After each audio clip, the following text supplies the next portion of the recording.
जयपुर से प्रकाशित अधिकांश समाचार पत्रों ने कोलकाता में डॉक्टर के साथ हुए दुष्कर्म को लेकर डॉक्टरों की हड़ताल को खत्म करने के सुप्रीम कोर्ट के अल्टीमेटम, जीएसटी काउंसिल की बैठक और मुख्यमंत्री भजनलाल शर्मा के दक्षिण कोरिया के दौरे की खबरों को प्रमुखता से प्रकाशित किया है।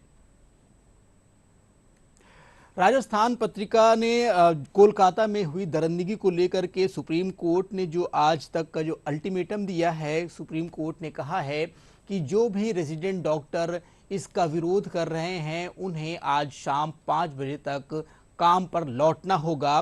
5 बजे तक अल्टीमेटम दिया है और कहा है कि जो भी डॉक्टर शाम 5 बजे तक ड्यूटी ज्वाइन कर लेते हैं उन पर किसी भी प्रकार की कोई कार्यवाही नहीं की जाएगी और अगर वो शाम 5 बजे तक ज्वाइन नहीं करते हैं ड्यूटी तो उन पर कार्रवाई की जाएगी। ऐसे राज्यों को निर्देश दिए गए हैं।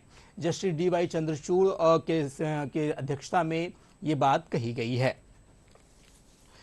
दैनिक समाचार पत्र पंजाब केसरी ने हरियाणा में अकेले लड़ेगी आप चुनाव शीर्षक के साथ खबर को प्रकाशित किया है। कांग्रेस से गठबंधन को लेकर काफी चर्चाओं का बाजार गर्म था, लेकिन अंततोगत्वा कांग्रेस और आप का गठबंधन नहीं हो सका है और आम आदमी पार्टी अकेले अपने दम पर हरियाणा के चुनावी मैदान में कूद चुकी है और उसने 20 सीटों पर प्रत्याशियों की घोषणा भी कर दी है, यानी कि 20 टिकट उन्होंने वितरित कर दिए हैं। दैनिक समाचार पत्र समाचार जगत ने सियोल इन्वेस्टमेंट समिट में बना निवेश का माहौल, अनेक निवेशक तैयार शीर्षक के साथ खबर को प्रकाशित किया है। सियोल में rising Rajasthan global investors summit दक्षिण कोरिया में आयोजित हुआ, जिसमें rising Rajasthan global investors summit 2024 के लिए सियोल में हुए इन्वेस्टमेंट समिट में दक्षिण कोरिया की नामी कंपनियों ने मरुधरा में अपने उद्योग लगाने में रुचि दिखाई। मुख्यमंत्री भजनलाल शर्मा के नेतृत्व में एक प्रतिनिधि मंडल दक्षिण कोरिया गया हुआ है, जिसमें उप मुख्यमंत्री प्रेमचंद बैरवा भी शामिल हैं। और इसके बाद दैनिक भास्कर अखबार ने जीएसटी काउंसिल की बैठक को प्रमुखता से प्रकाशित किया है। कैंसर की दवाएं सस्ती हुई हैं और इसके अलावा नमकीन सस्ती और हेल्थ इंश्योरेंस पर फैसला नवंबर में आएगा और स्वास्थ्य बीमा पॉलिसी खरीदना और इसका प्रीमियम सस्ता हो सकता है। इसको लेकर जीएसटी काउंसिल की बैठक जो में फैसला हुआ और सोमवार को काउंसिल ने कैंसर की दवा पर जीएसटी 12% से घटाकर 5% कर दिया और इससे जो दवाएं थी कैंसर की वो उनके दाम कम होने की बात कही जा रही है। वहीं नए बिजली कनेक्शन पर लगने वाला 18% जीएसटी हटा दिया गया है।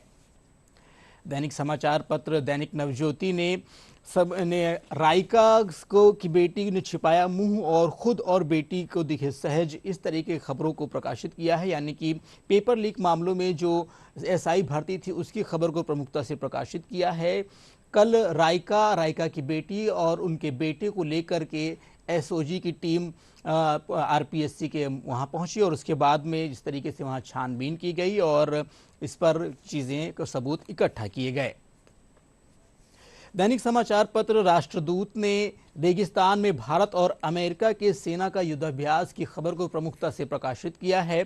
यहां महाजन फील्ड फायरिंग रेंज में सोमवार को भारत और अमेरिकी सेना के बीच युद्धाभ्यास शुरू हुआ।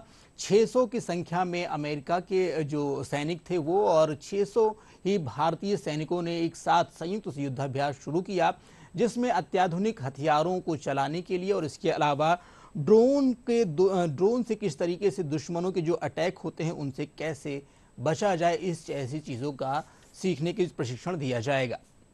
वहीं अंग्रेजी दैनिक द इंडियन एक्सप्रेस ने मुनेश गुर्जर जो कि नगर निगम हेरिटेज की जो मेयर हैं उनको हटाने की खबर को प्रमुखता से प्रकाशित किया है। यानी कि आने वाले समय में बहुत जल्द उनको अपने पद से हटाया जा सकता है, ऐसी खबरें हैं। और झावर सिंह खर्रा ने कार्रवाई करने के निर्देश दिए और ये भी कहा है कि बहुत जल्द किसी नए मेयर की नियुक्ति की जाएगी।